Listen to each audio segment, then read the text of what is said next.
A astrologia e o tarô são dois universos ricos e fascinantes, e podemos obter muito conhecimento útil desses saberes antigos. As relações entre a astrologia e o tarô foram percebidas de diferentes formas ao longo do tempo, e podemos dizer que é um assunto bastante controverso. Há quem prefira não misturar os dois saberes, e há quem ache que não tem problema algum usar os dois ao mesmo tempo, inclusive. E se eu lhe disser que entre a astrologia e o tarô há muito mais elementos em comum do que você pensa, e eu posso provar. Vamos aprofundar o que há em comum entre a astrologia e o tarô, principalmente dentro da simbologia de jornada? Vem comigo. Eu sou Luiz Norick, sou autor do Zodiac Path Tarot Deck e do livro O Caminho do Tarô pelo Zodíaco. Ambos falam sobre as relações entre a astrologia e o tarô, principalmente em relação ao sentido de jornada. Esse vídeo é para quem curte astrologia, para quem curte tarô ou para quem está curioso sobre o que é que esse assunto pode vir a dar. Mas antes da gente ir adiante, eu peço para vocês que curtam o vídeo, que se inscrevam no canal, que entrem, que comentem, pois isso ajuda bastante a propagar esse vídeo adiante. Vamos lá.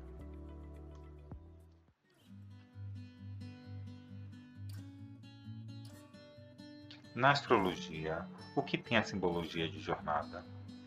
Vamos aprofundar. O homem observa o céu desde a antiguidade. De início, ele deve ter observado primeiro os grandes astros, o Sol e a Lua, e com o tempo ele deve ter começado a observar as estrelas. A gente não tem o registro de como tudo aconteceu exatamente, mas vamos imaginar como isso deve ter acontecido ao longo do tempo. Imagine que o homem ele começou a observar o céu e percebeu que a maioria das estrelas não se movimentavam muito, são as estrelas fixas. Hoje, pela astronomia, sabemos que essas estrelas se movimentam em relação à Terra muito pouco, mas para o homem na época, ele percebia que elas eram fixas. E algumas poucas estrelas se movimentavam entre essas estrelas fixas, que hoje sabemos que são os planetas. Eles são os planetas do sistema solar e eles vão atravessando as outras estrelas. Então, o que é que o homem fez observando o céu? Ele mapeou o céu, ele catalogou, né, a posição de todas as estrelas e ficou observando aquelas estrelas espertinhas que ficavam atravessando as outras que ficavam paradas. Então, para saber a posição das estrelas, ele foi agrupando as estrelas paradinhas e deu o nome desses grupos de estrelas de constelações. Então, com o mapeamento do céu de todas as constelações, ele ficou observando o que as estrelas espertinhas que se movimentavam, que são os planetas, vamos chamar essas estrelas errantes de planetas, o que é que esses planetas faziam dentro do mapa das estrelas do céu. Eles observaram que os planetas eles faziam sempre o mesmo percurso, eles estavam sempre andando dentro do céu inteiro. Eles faziam sempre o mesmo percurso dentro da mesma faixa. Eles não saíam daquela faixa e ficavam sempre dando voltas. Às vezes andava um pouquinho para trás e depois continuava dando sempre a mesma volta. E isso acabou trazendo um simbolismo para um homem que estava daqui da Terra observando. Então, para cada grupo de estrelas que o homem observou, ele deu um nome para cada constelação. E o céu também ele foi dividido em setores, né? Para cada setor, para cada constelação, um setor, e o céu acabou sendo dividido.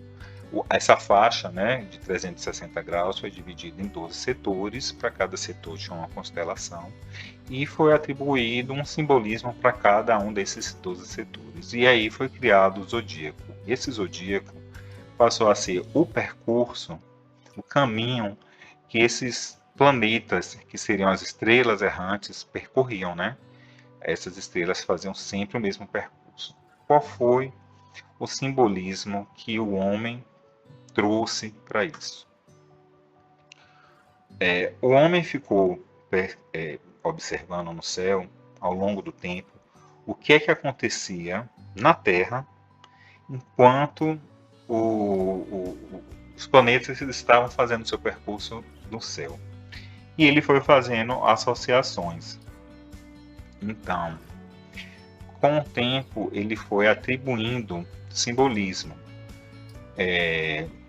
Para os planetas, com o tempo, foi sendo gerado o simbolismo de personalidade, foi sendo associado aos planetas ou traços de personalidade do próprio homem, ou foi ganhando um papel de atores, enquanto que para o percurso, para o zodíaco, ele foi tendo o sentido mais de etapas ou de jornada. Então é como se os planetas eles fossem personagens ou pessoas ou atores e estivessem fazendo um caminho. E ao longo desse caminho eles tinham fases, estágios. E esses estágios eles tinham uma qualidade. Então, quando os planetas passavam em cada estágio, eles tinham uma influência do estágio. Então, quando o planeta estava num determinado setor, passando por uma determinada constelação, ele absorvia as qualidades daquela constelação, daquele estágio. Ele sofria influência daquela etapa. O que é que isso foi trazendo na Terra? Para a Terra, o homem associava que quando acontecia alguma coisa no céu, tinha correspondência com alguma coisa na Terra. Então, se aquele planeta estava associado com uma pessoa, ou com uma característica de uma pessoa, quando aquele planeta estivesse num determinado estágio, aquela pessoa também estaria passando por um estágio semelhante. Então, o que é que foi ganhando um simbolismo ao longo do tempo?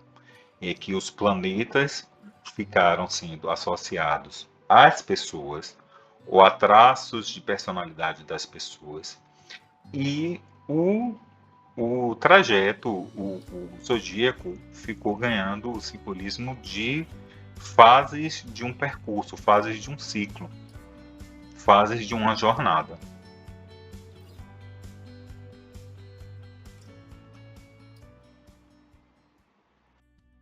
Então, os signos acabam ficando associados a etapas do caminho, são estágios de uma jornada. Toda a literatura de astrologia, toda a simbologia que é criada ao longo do tempo é associada a esta visão de jornada. A gente não sabe nem como precisar a partir de quando foi criada essa narrativa, porque ela é tão antiga, você ouve desde os trabalhos de Hércules, desde o início da mitologia, você tem essa história contada de que o caminho do zodíaco é uma narrativa de jornada. Ela está associada às estações do ano também, como a gente consegue ver na própria construção da astrologia, né? E aí todo essa história que tem do zodíaco começar de Áries até Peixes, ele vai construindo do início, né, de Áries até a conclusão em Peixe como uma jornada dentro de um ciclo. E isso tem toda uma simbologia por trás. Não que na astrologia exista apenas esta noção de ciclo e de jornada, porque existem também a questão dos ciclos planetários, existem outras noções de evolução, mas esta noção de jornada é muito forte dentro da astrologia, dentro do ciclo. Existem os ciclos astrológicos planetários, mas o ciclo único, que é o ciclo universal, que é dentro do zodíaco, ele é o ciclo que ele é percorrido por todos os planetas. Então, ele é o ciclo básico. Todos os planetas fazem esse percurso. E esse percurso, como um percurso único, ele tem uma simbologia por trás. Ele é dividido em fases, e essas fases, elas têm uma simbologia por trás de cada etapa. Então, existe uma simbologia por trás do zodíaco, que está associada ao sentido de jornada. Agora vamos falar um pouco sobre o tarô. O tarô existe já há alguns séculos. É um conjunto de cartas que é utilizado como oráculo e também como lazer, na forma de jogo, e também como arte. Dentro do tarô, o que tem a simbologia de jornada? Vamos aprofundar um pouco. Em sua estrutura mais convencional, temos 78 cartas, 56 arcanos menores e 22 arcanos maiores, como vemos na figura. Os arcanos menores são divididos em 4 naipes e são compostos pelas cartas numeradas de 1 a 10 e 4 cartas da corte, o pajem, o cavaleiro, a rainha e o rei. Geralmente, os arcanos menores são associados a acontecimentos e comportamentos mundanos, questões do dia a dia. Já os arcanos maiores são 22 imagens específicas que normalmente são associadas a uma jornada arquetípica. E por que essa associação? É uma resposta muito difícil de se dar com a certeza, mas é possível formular hipóteses considerando fatos. No entanto, essa história não tem um registro de todos os elementos. Como falamos, o tarô, em sua origem, tinha diversos usos. Um deles era o uso para o lazer. O tarô foi muito utilizado para jogo de apostas. Era uma febre na época antiga usar o tarô como jogo de trunfos. Os arcanos maiores tinham uma ordem de valor e o arcano mais forte ganhava do arcano mais fraco. Com o tempo, os arcanos passaram inclusive a ser numerados. Esta ordem variava até por região, variou com o tempo, mas acabou se solidificando na ordem convencional que vemos atualmente. O louco como arcano 0 ou sem número, até o mundo o arcano 21. A ideia de um arcano ganhar do outro vem da época da questão de um arcano ser mais forte do outro, pode ter vindo inclusive dos poemas dos triunfos de Petrarca, em que algumas figuras alegóricas triunfavam em relação às outras, que são as imagens que vemos na tela. Assim, a castidade, por exemplo, vencia o amor, a morte vencia a castidade, a fama vencia a morte, o tempo vencia a fama. Isso lembra muito a questão do jogo de aposta, em que um jogo vence o outro. E talvez até por isso que tinham divergências na região, em que em um local se considerava que uma alegoria era mais forte do que outra, e na outra região já era diferente. Só que com o tempo a tradição acabou estabelecendo qual era a ordem mais tradicional, né? Outra questão que é bem interessante mencionar é o uso do tarô para estudo. E aí eu trago como exemplo o tarô de mantenha, que é um outro baralho que se usava na época como estudo, que traz uma estrutura um pouco diferente do tarô convencional, mas que pode servir como exemplo para a gente entender um pouco essa questão da ordem, né? Da estrutura dos arcanos maiores. No tarô de mantenha, nós temos 5 categorias, que é cada uma dessas fileiras, né, que a gente vê na imagem, e que cada categoria representa um nível, né? E aí você começa aqui no alto dessa imagem o nível que seria a categoria dos elementos mais simples, que começa com o mendigo, né? O homem mais comum, e aí ele vai subindo.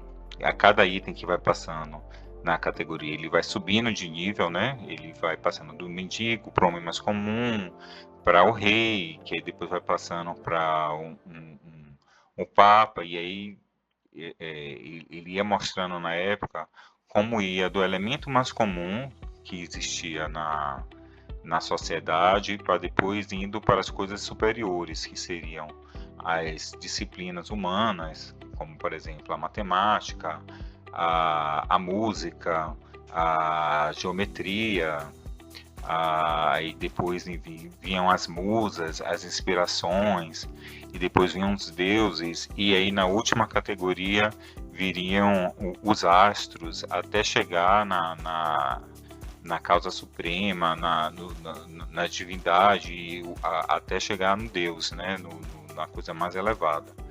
E esse baralho, ele tinha um uso mais para estudo, e ele tinha uma ordem, né? Você tinha as categorias e ele tinha uma ordem. Todas as cartas tinham um início até o fim, e é como se ele tivesse uma ordem que ia do menor para o maior.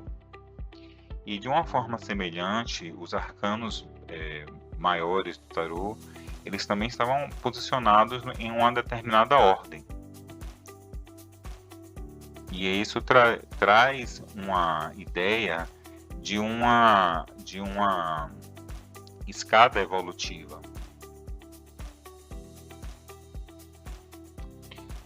Aqui nós vemos os arcanos maiores, no caso ele está com os desenhos dos arcanos maiores do tipo Marsella, em que eles colocados em ordem, ele assemelha muito essa questão de jornada evolutiva, né? Então você tem desde do louco, que aí tem essa imagem do mendigo, né? Semelhante do tarô de montanha. Depois você passa para o mago, que era como se fosse aquele rapaz de rua, né? Que está com aqueles objetos ali na rua, e aí você vai subindo na escala, você tem pessoas, e depois você vai passando por alguns tipos de alegorias, até você chegar no final da escala, que seriam os astros, até a sabedoria final, que seria a carta do mundo, que representa a sabedoria do universo.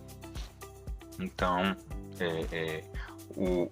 os arcanos maiores do tarô acabou ficando com essa ordem, que acabou representando a ordem que sai do menor para o maior, que tanto serviu como uma questão de estudo, como também uma questão de ordem, que é do menos importante para o mais importante, como do mais fraco para o mais forte, para o nível de apostas, e isso para um oráculo acabou representando uma escada evolutiva.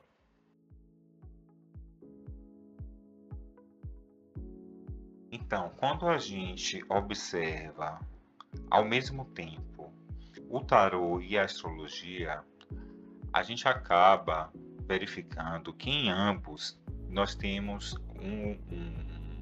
processos que remetem a essa questão de evolução, a essa questão de escada evolutiva.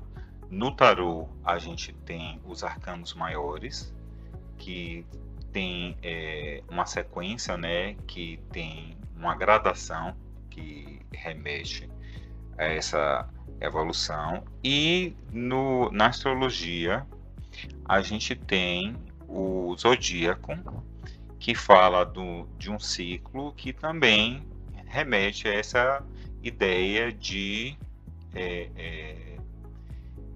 evolução, né, que vai de Áries a Peixes, que também fala de uma evolução, né?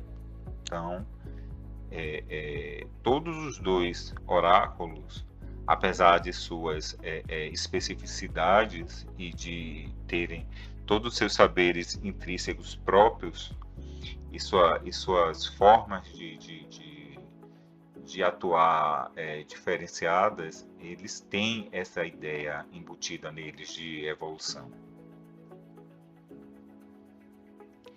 E aqui eu estou já comparando os dois oráculos com seus elementos. De um lado, na astrologia, nós vemos o zodíaco, as casas astrológicas e os planetas. E do outro lado, no tarô, nós estamos vendo os arcanos maiores, os arcanos menores, nós temos as cartas numeradas e os arcanos da corte. E a gente poderia fazer várias comparações entre os elementos, mas o que eu fiz nesse estudo foi comparar os arcanos maiores com o zodíaco. Poderia fazer outras comparações? Claro que poderia. Existem, talvez, outros elementos na astrologia ou no tarô que podem representar também algum tipo de evolução. A gente pode até verificar os ciclos astrológicos, ou até nos arcanos menores você pode atribuir outro tipo de simbolismo que pode representar algum tipo de evolução. Claro que sim, porque o simbolismo, eles são, eles são coisas que são atribuídas. Todos os significados das cartas, todos os símbolos comparativos na astrologia, eles são atribuídos. Mas o que a gente observa dos símbolos que já existem, tanto para a astrologia como para o tarô, a gente vê que há um simbolismo muito forte na imagem do zodíaco e na imagem dos arcanos maiores em relação ao significado de jornada. Tanto o zodíaco quanto os arcanos maiores, eles trazem essa questão de jornada, de caminho da vida, de caminho da alma, muito forte na narrativa. E aí, o que eu fiz no trabalho, tanto para o estudo para fazer o deck do Zodiac Tarot Deck, como no livro, foi fazer a comparação desses caminhos nesses dois oráculos. Então, quando a gente verifica os arcanos maiores e o zodíaco, a gente observa que eles têm quantidades diferentes. Então, a primeira questão que fica é como comparar esses dois caminhos? Porque eles têm quantidades diferentes. Eles têm um simbolismo semelhante na íntegra. Então, quando a gente pensa que os arcanos maiores, eles simbolizam a jornada, a jornada como um todo, e os zodíacos simbolizam a jornada como um todo. Se a gente pensa em comparar os dois um com o outro, a gente precisa verificar como fazer esse comparativo entre os dois. A primeira questão que fica é essa noção de jornada, tanto na astrologia como no tarô, tem um sentido parecido entre os dois? E em segundo plano, dentro desses dois saberes, os elementos internos, eles têm sentidos parecidos? E é a partir daí que começa a aprofundar mais os estudos e a pesquisa, que foi procurar em outras fontes, procurar em quem já fez estudos anteriores, o que é que havia de elementos que mostrasse que o que é que há de semelhante nesses percursos, né? Porque existe muita bibliografia descrevendo esse sentido de jornada dentro do zodíaco e dentro do percurso dos arcanos maiores. Aí fica a questão de ver o que é que já existe de estudo comparativo e o que é que já existe de descrição de cada um em separado e comparar os dois, né? E aí o que foi feito foi verificar ambos.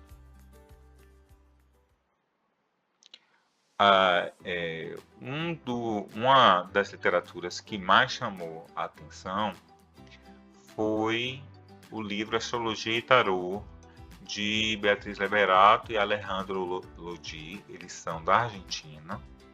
Eu acho que é o livro que traz o assunto da forma mais desenvolvida em relação à comparação dos arcanos maiores e do zodíaco de uma forma macro, sem estar relacionado aos signos e aos arcanos em si, mas de uma forma macro, né? Inclusive, eles mostram que existe sim uma certa sincronia, né? Que tanto os arcanos maiores, no sentido de jornada, quanto os signos, eles têm esse sentido de jornada da alma, esse sentido de desenvolvimento do, do, do sujeito, do indivíduo, né?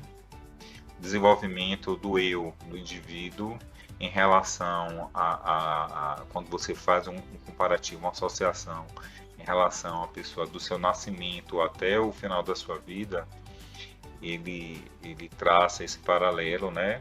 Inclusive, ele separa em 3 períodos, né? E ele compara em relação a 3 trechos, que seria de Áries a Câncer, de Leão a Escorpião e de Sagitário a Peixes, e compara com os 3 trechos em relação aos arcanos maiores, né? E ele acha que tem uma certa confluência em relação a assuntos semelhantes. O que esses autores acham é que existe uma tratativa de temas parecidos nas 2 jornadas, mas eles acham também que não existe uma sincronia perfeita, uma equivalência perfeita em relação a ser exatamente a mesma. É como se eles não fossem exatamente encaixados um no outro, dizer que a sequência na astrologia é exatamente igual à mesma sequência no tarô, como eles preferem manter os 2 sistemas separados, como se não fosse um sistema único. Eles inclusive descrevem isso no texto, que a astrologia é um sistema e o tarô é outro sistema. O que eu particularmente entendo, concordo em parte, mas eu acho que é possível sim entrar dentro dessas subdivisões que eles dividiram em 3. Eu acho que pode ser comparado em elementos menores e conseguir verificar mais convergências, que coisa que eles não chegaram a fazer nesse livro. Eles só chegaram a verificar de forma macro, mas eu achei que eles fizeram um avanço muito significativo em relação à literatura, porque eles já mostram que tem essa confluência, que é muito importante, porque quando você observa a descrição da jornada no zodíaco, como eles mesmos colocam, nesses trechos, né, do que significa, né, o trecho em cada signo, em cada grupo de signo, com os trechos semelhantes nos arcanos maiores, você vê que existe sim uma confluência muito grande de significado em relação ao desenvolvimento do ser humano. Outra fonte de informação importante são as tabelas de correlação astrológica entre astrologia e tarô. Uma das mais importantes é a da Golden Dawn, mas tem outras que são interessantes de serem verificadas também. Um levantamento interessante foi feito por Stuart Kaplan na Enciclopédia do Tarô em 1978. Outras tabelas de correlação foram feitas, mas não é necessário verificar todas, pois dá para ter uma noção geral verificando essas. O que é importante é a gente entender como funcionam essas tabelas, entender por que elas foram feitas dessa forma e verificar como é o funcionamento geral dessas tabelas, para então buscar como estabelecer a relação entre os signos, entre os trechos do zodíaco com os arcanos maiores. Uma das coisas que a gente observa quando a gente compara as relações feitas entre os diferentes atores é que a maioria deles procura manter a ordem entre os signos. Não são todos, mas a maioria deles procura manter a ordem de Áries a Peixes. Só que eles não fazem apenas com os signos. Como a quantidade de signos não é suficiente para fazer uma relação 1 a 1 com os arcanos maiores, eles acabam completando com planetas. Alguns autores colocam com mais de um signo, alguns autores completam com planetas, alguns autores inclusive fazem correlações separadas com signos e com planetas separados, ou outros misturam com signos e planetas numa categoria única. Mas a questão é que, em sua maioria, eles tentam manter a ordem dos signos, completando com planetas ou repetindo signos, mas de alguma forma tentando manter essa questão da ordem.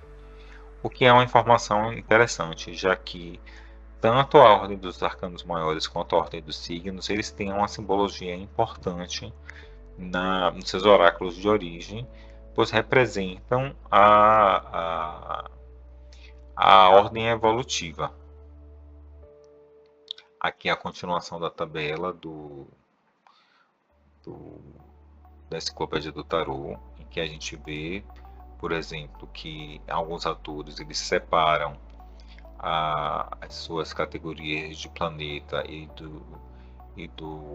dos signos, enquanto outros eles misturam em uma categoria única.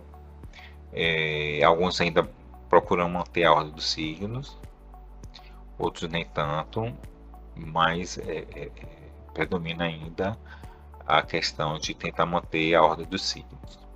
Eu vou colocar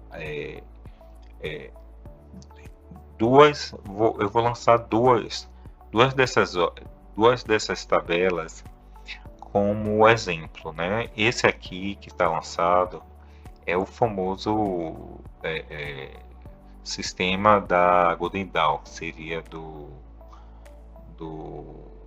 tarô de Rider-Waite, né?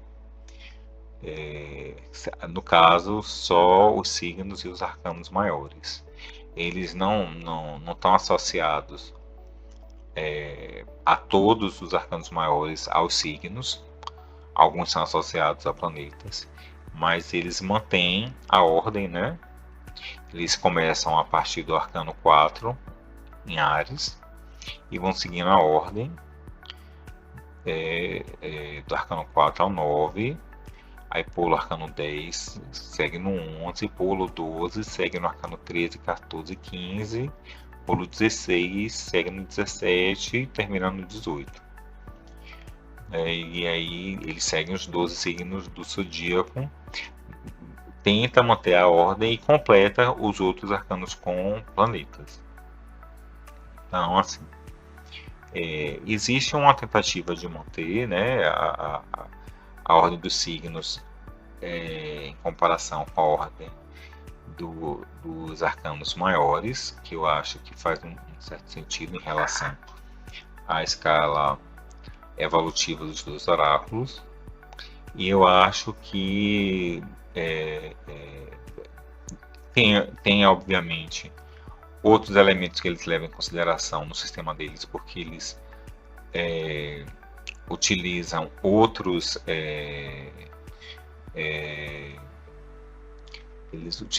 saberes, né? Eles misturam com Cabala, com letras hebraicas e várias coisas no sistema único, né? E aí eles acabam completando essas correlações astrológicas com planetas, então eles acabam encaixando tudo em um sistema único. Mas quando você olha exclusivamente os arcanos maiores e os signos e o zodíaco, eles acabam respeitando essa questão da ordem, né? É uma tentativa ainda de manter um sentido de ordenamento e de caráter evolutivo, né? Quando a gente compara, por exemplo, com outro autor que tem na tabela do Kaplan, por exemplo, aqui, por exemplo, nós temos lançado as informações de ETEA e a gente também mantém a ordem. É inclusive um lançamento um pouco parecido, como se fosse um pouco deslocado em relação ao da Golden Dawn, só que em vez de ele começar no arcano 4, ele começa no arcano 5, ele termina também um arcano posterior, e ele mantém esse sentido, né, de evolutivo, mantém a ordem e preenche o restante com planetas. Então, essa questão de que existe a jornada evolutiva dentro dos arcanos maiores e existe a jornada evolutiva dentro do zodíaco, ela também é percebida nesses dois sistemas. O que é interessante verificar é se será que existe esse sentido de evolução desde o início dos arcanos maiores até o final dos arcanos maiores de forma semelhante no zodíaco, desde o primeiro signo até o final do signo, desde Áries até Peixes, com simbologia parecida? Será que se a gente comparar de como foi observado lá no livro de Beatriz Leverato e Alejandro Lodi, em vez de comparar a partir do arcano 4, do arcano 5, a gente comparar desde o primeiro arcano até o último arcano, será que não tem uma proximidade melhor, uma proximidade maior? Comparar esses trechos e verificando ao longo se esses dois percursos eles não têm uma simbologia semelhante. Esse foi um questionamento muito grande que eu tive quando eu fui comparar e quando eu fui verificando o significado dos trechos, tanto em blocos como depois individualmente. Eu fui observando que sim, que existia uma convergência muito maior nesse sentido.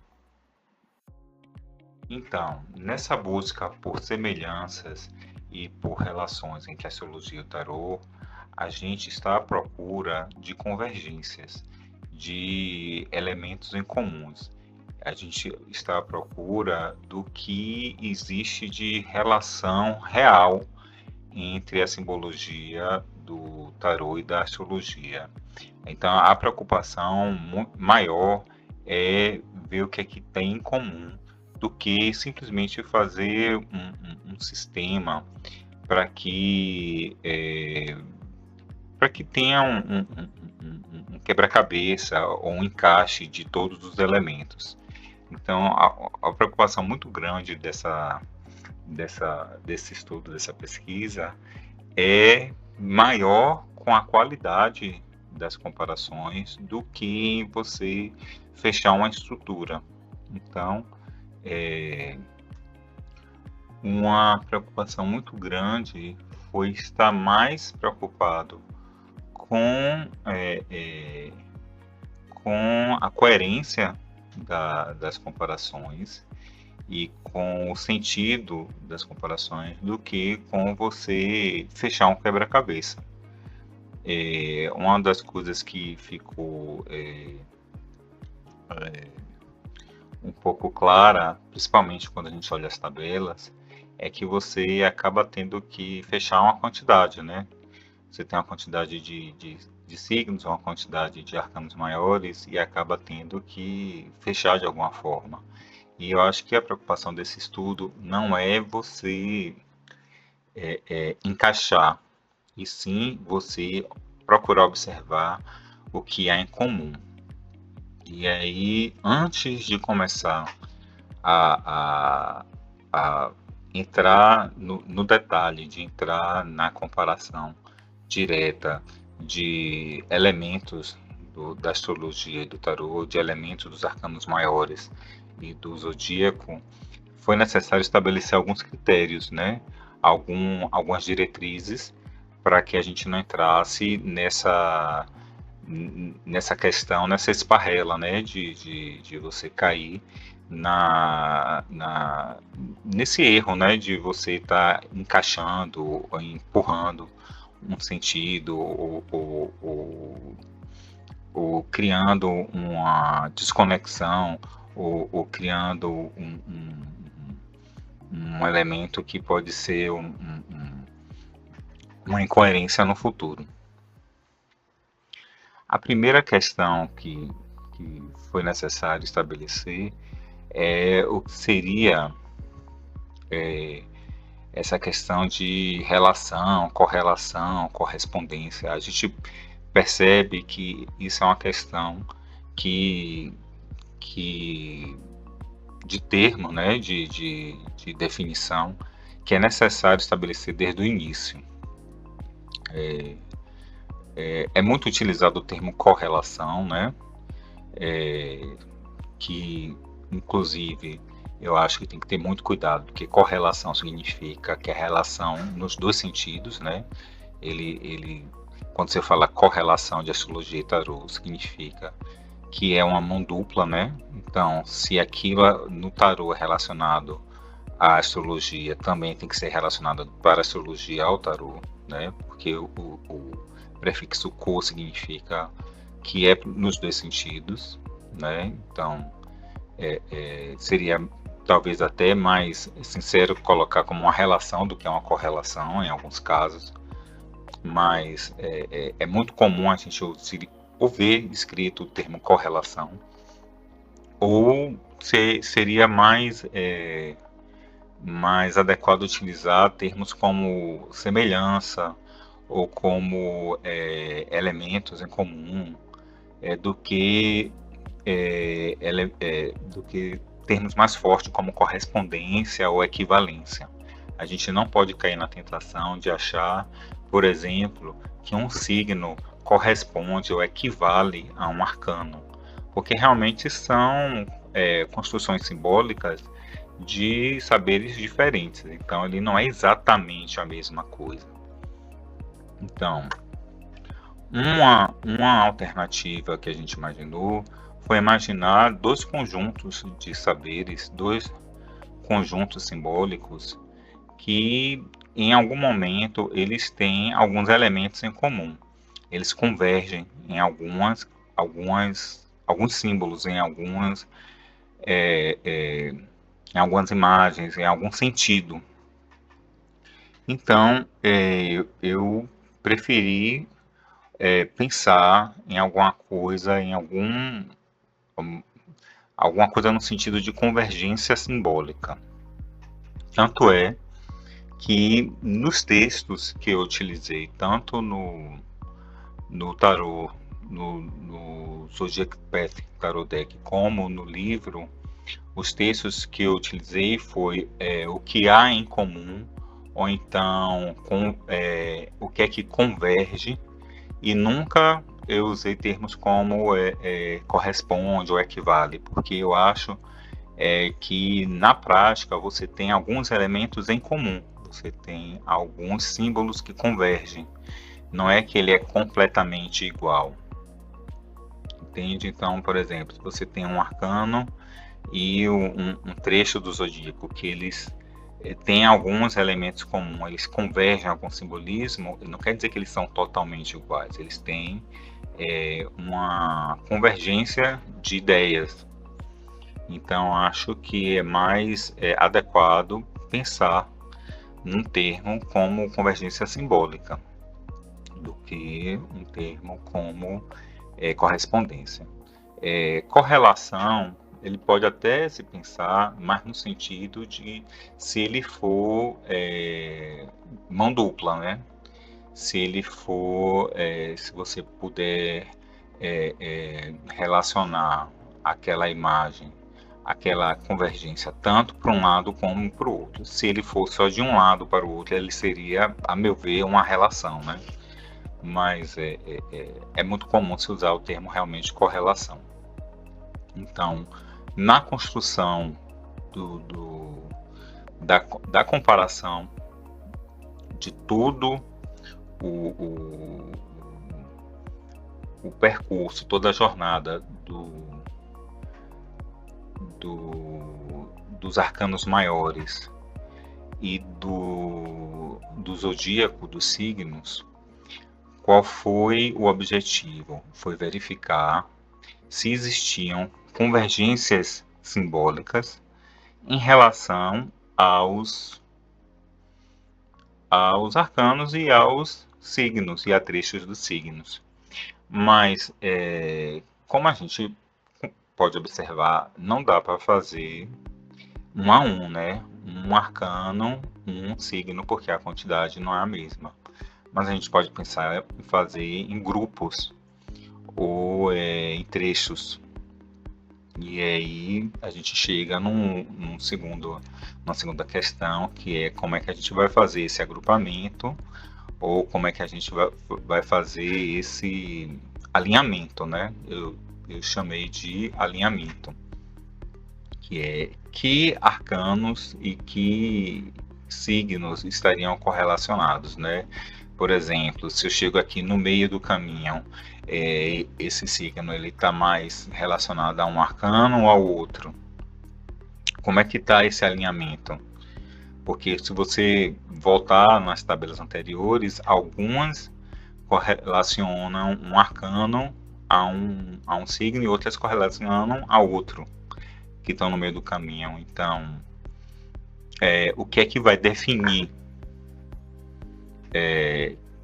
a qual estaria correlacionado?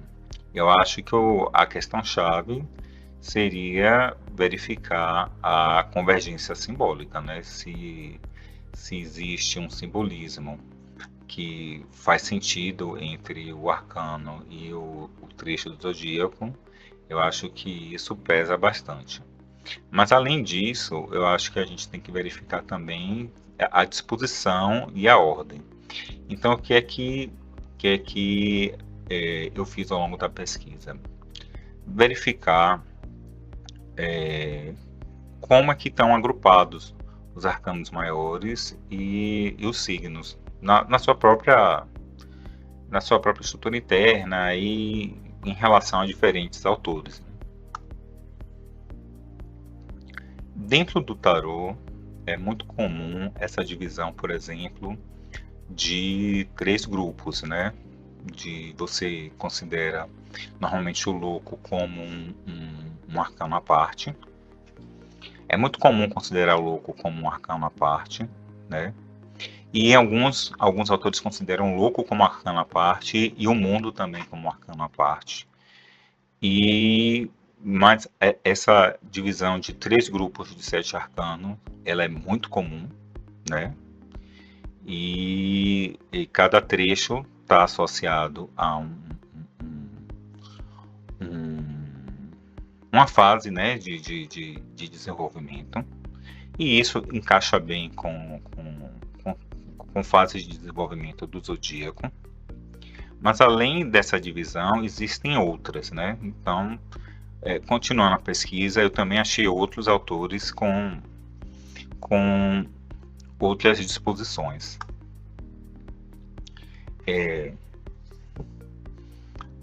Um que chamou a atenção um pouco também foi o Jodorowsky, que ele ele compara os arcanos maiores dividido em dois caminhos. Ele separa o louco e o mundo, né? E aí você tem dois caminhos. Dois caminhos, na verdade, ele, ele divide ao meio, né? O que faz um pouco de sentido em relação ao zodíaco também, porque você também pode dividir o zodíaco ao meio, né? Aí você tem uma estação, as duas primeiras estações como uma fase crescente e as duas últimas estações como uma fase minguante. E aí isso faz um pouco de sentido. Mas um terceiro autor que chamou bastante atenção é o Flournoy, é um francês. Ele tem uma disposição bastante interessante, que ele não divide nem por dois, nem por três. Ele divide os arcanos maiores em quatro grupos, né? E deixa à parte o louco e o mundo, né? Da mesma forma que o Jodorowsky também deixa o louco e o mundo um pouco à parte, ele também considera o louco e o mundo um pouco à parte. E esses quatro grupos de arcanos, eles são fases de desenvolvimento, né? E ele ainda vai um pouco além, porque ele considera o primeiro arcano de cada fase como uma porta de entrada da fase, como se tivesse uma energia cardinal, como se fosse o início de uma fase, o que se assemelha bastante com o início de uma estação. Ele não faz uma correlação com a astrologia, inclusive eu tinha encontrado artigos a respeito dessas teorias do Flournoy aqui em sites aqui no Brasil. Aí eu tive que pedir para importar o livro, né? Ele só é vendido na França com a editora do próprio autor, né? Ele já é falecido. Tive que entrar em contato com a editora, consegui falar por e-mail com a esposa, com a viúva, né? Do autor. Ela mandou o livro importado e eu consegui acessar o livro, ler sobre todas essas fases, e elas são muito associadas a fases como se fosse fases do aprendiz, né? Que é muito relacionado à maçonaria e à elaboração de igrejas e de artesãos. Então tem a fase da infância, do aprendiz, e depois do companheiro e da mestria, enfim. Eles fazem como se fossem quatro fases que a pessoa vai evoluindo, né? E isso tem uma disposição que agrupa de uma forma que tem um sentido de evolução também. Esse autor ele é bastante interessante. Ele foi o autor que restaurou o deck de Marselha mais antigo, né? Que é o Jean Noblet Tarot. O Flournoy ele fez a restauração do Jean Noblet Tarot e escreveu esse livro e trouxe essa disposição em divisão de quatro grupos, também com o louco e o mundo separados. Comparando essas possibilidades de agrupamento dos arcanos maiores e do agrupamento dos signos, aqui nós temos o agrupamento dos signos. A gente observa que para o alinhamento, para a comparação dos arcanos e dos signos, a melhor disposição realmente é o agrupamento em quatro grupos. E quando a gente faz o alinhamento deles com fazendo 4 grupos de arcanos e 4 grupos de signos, faz uma disposição bastante interessante para fazer a comparação. A consideração do arcano do louco e do mundo à parte, ela também é coerente com alguns autores, né? O louco é muito comum ser considerado à parte por muitos autores e o mundo alguns autores também consideram à parte. Eu verifiquei a simbologia dos dois arcanos e para mim fez muito sentido eles serem considerados à parte. O louco é como se fosse o estágio antes da jornada e o mundo ele pode ser considerado como o estágio final da jornada, o pós-jornada ou a completude da jornada. E as fases da jornada propriamente dita seriam então os outros 20 arcanos. Então, essa foi a proposta de alinhamento que eu fiz para fazer a comparação das convergências simbólicas entre os arcanos. Eu cheguei a testar também, fazer a disposição com os 22 arcanos, só para deixar claro que eu não descartei a outra hipótese. E as convergências simbólicas funcionaram melhor com essa disposição, certo? Assim, não foi só simplesmente fazer para encaixar. Quando a gente testa com os 22 arcanos ao mesmo tempo, a convergência simbólica dos trechos que caem com os signos não é tão boa quanto essa disposição, a meu ver, mas eu acho que isso pode ser testado. Quem quiser fazer esse teste pode fazê-lo, né, para comprovar, mas a meu ver essa disposição é a melhor.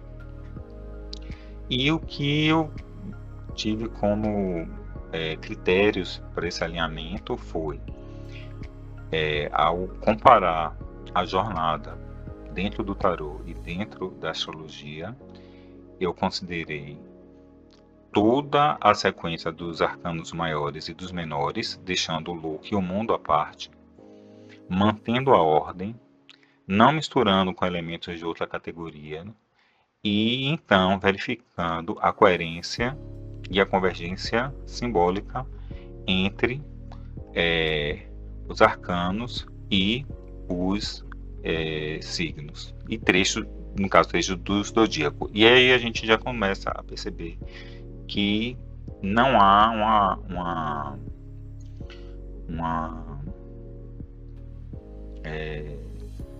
não há uma sequência que dá um arcano com um signo inteiro. Os signos normalmente pegam mais de um arcano. Eles pegam, cada signo pega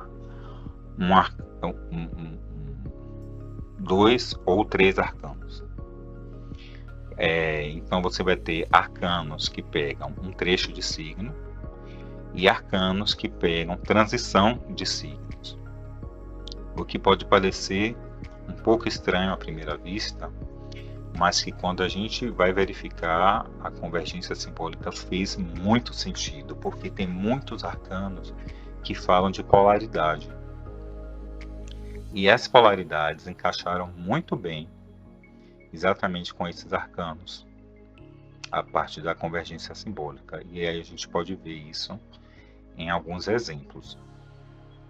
Não vai dar para eu mostrar nessa apresentação todos os arcanos e todos os signos, porque ficaria uma apresentação imensa. Acho que para cada arcano e signo daria para fazer uma apresentação inteira. Essa parte da pesquisa de alinhamento foi uma coisa que foi relativamente o alinhamento foi relativamente rápido. A pesquisa para confirmar o alinhamento levou alguns meses, mas a pesquisa em relação à comparação de cada trecho com cada arcano e o desenho de cada arcano levou em média 1 a 2 meses por arcano. Foi uma coisa bastante demorada. Então, não daria tempo para mostrar assim, tudo que foi verificado de cada arcano uma apresentação. O que eu vou fazer para exemplificar é mostrar alguns arcanos, alguns signos, para vocês verem como a gente consegue observar que há convergência simbólica entre eles. Lembrando que convergência simbólica não é equivalência, é a gente verificar que há elementos em comuns. Então eu selecionei alguns só como exemplo para a gente verificar que realmente funcionou bem esse alinhamento. Então eu peguei como exemplo o arcano 2, que é a sacerdotisa, que pega essa transição de signos entre Áries e Touro nesse alinhamento. O arcano 3, que é a imperatriz, dentro do signo de Touro.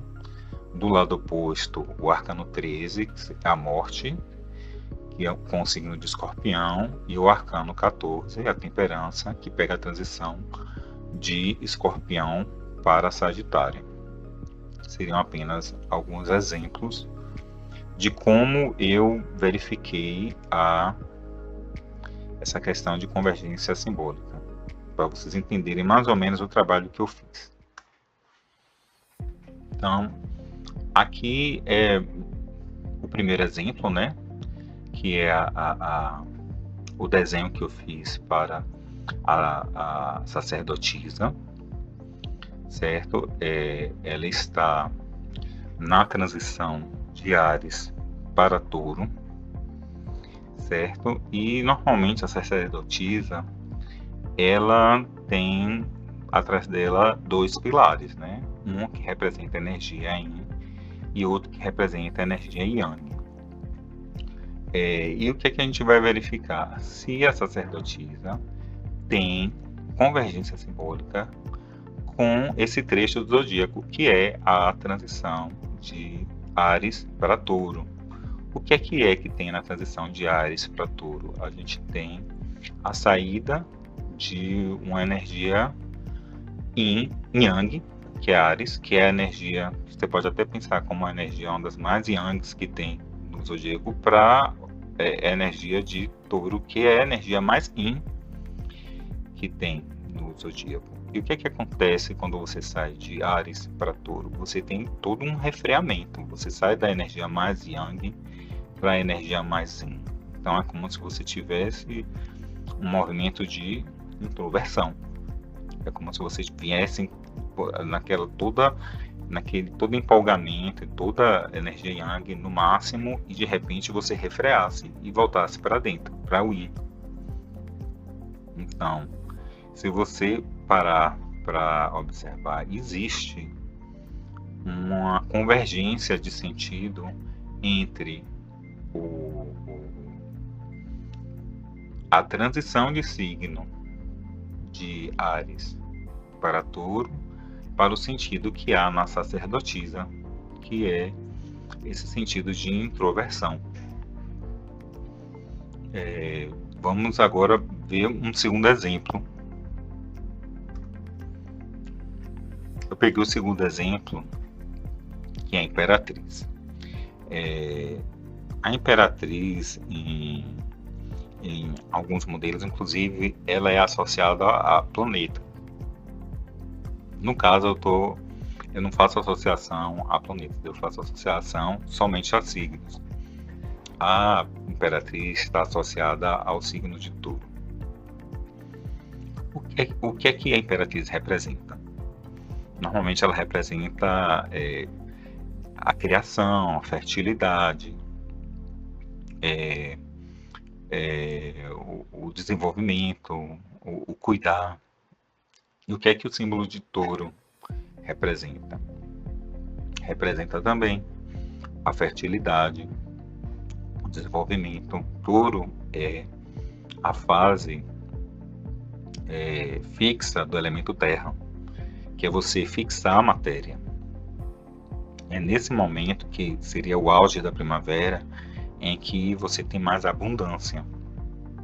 Então, se você for olhar em termos de simbolismo, você verifica que há uma convergência de simbolismo. Não é que eles são exatamente a mesma coisa, mas existe uma convergência simbólica entre o signo de Touro e o arcano da Imperatriz. Agora vamos ver do lado oposto.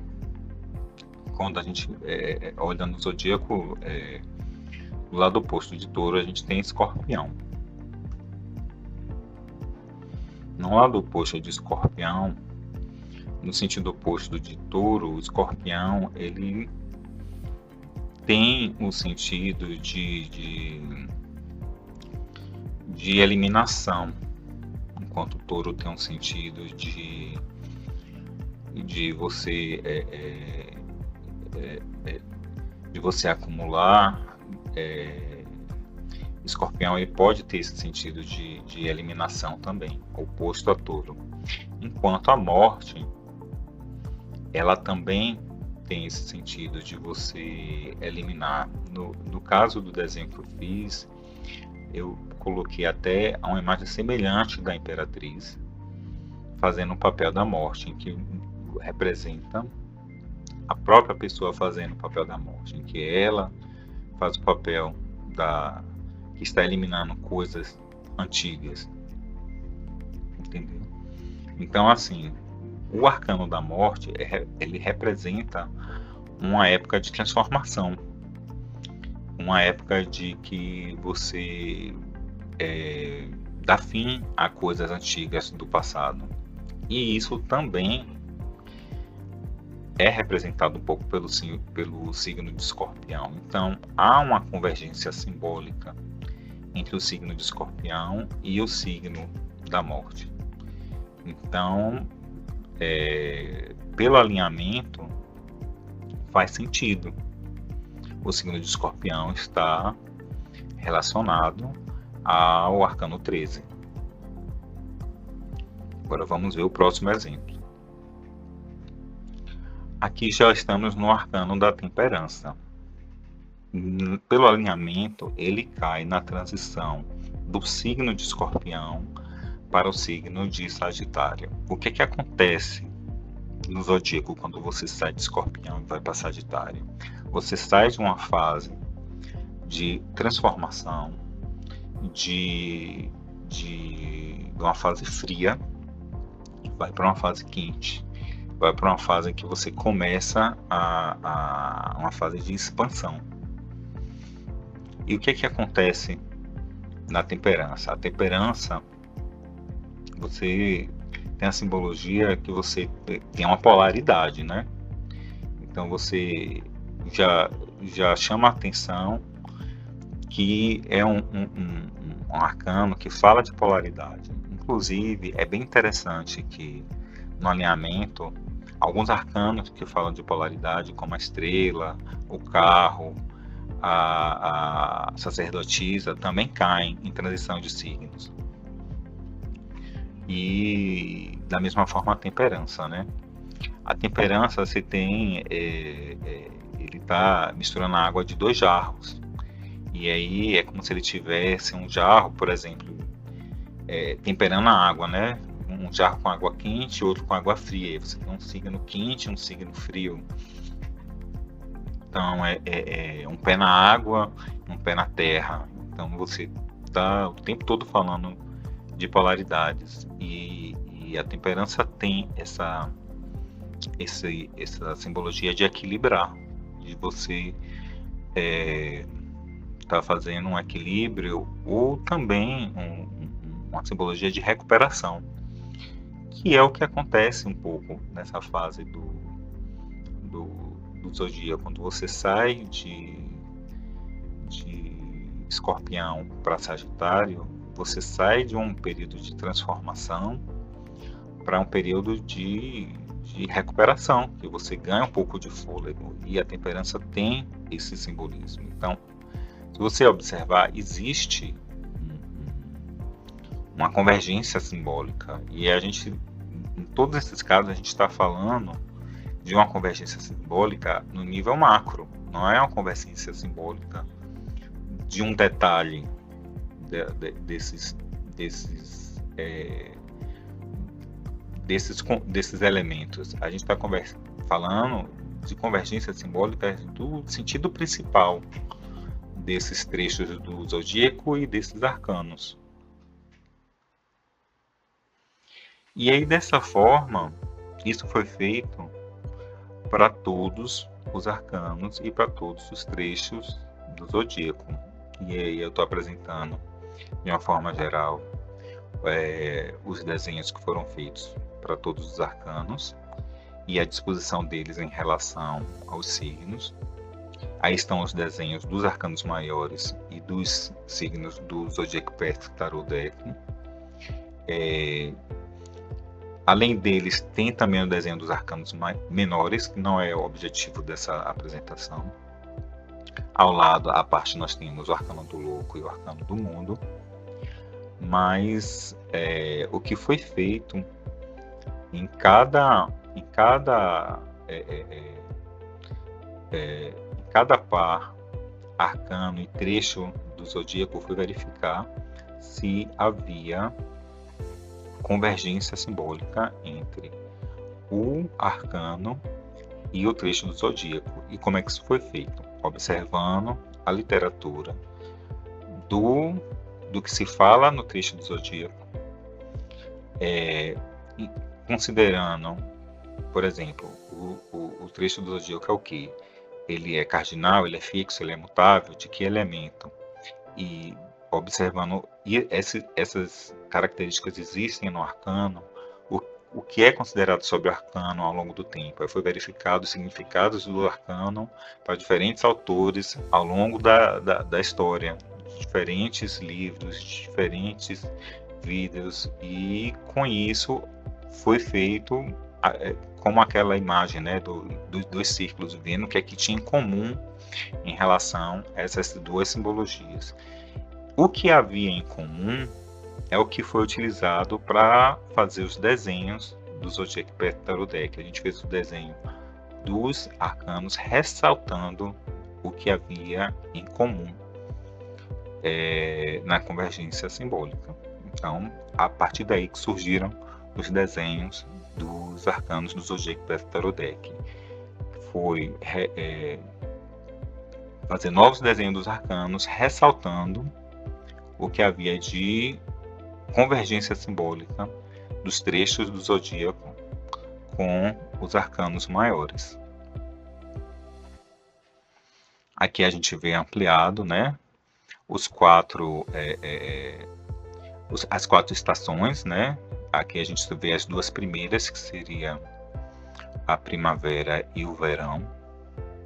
E aí a associação que tem tanto na astrologia quanto no tarô. A primavera estaria associada à infância, né? Ao primeiro estágio de desenvolvimento da pessoa.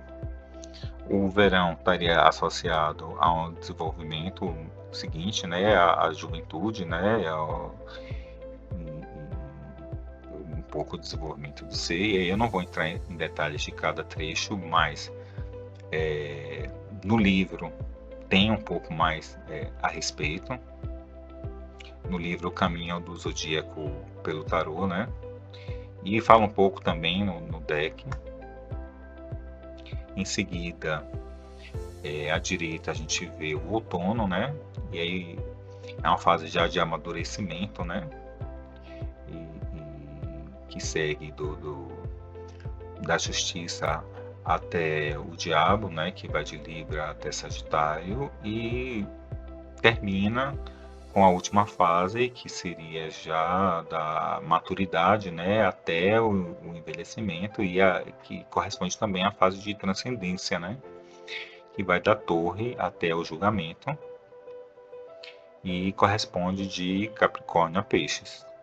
E aí, a cada um desses grupos de signos e de arcanos foi verificado todo o simbolismo, inclusive dessa parte de desenvolvimento, de questões internas, de transcendência, o que isso significa em relação aos arcanos maiores e aos signos. E tudo isso é discutido, o que há em comum, o que há de convergência simbólica, e isso está discutido também no livro. Não tem como entrar um a um, porque ficaria muito longo nesse vídeo, né? E é isso, é o que eu teria para dizer, assim, de uma forma um pouco resumida, né?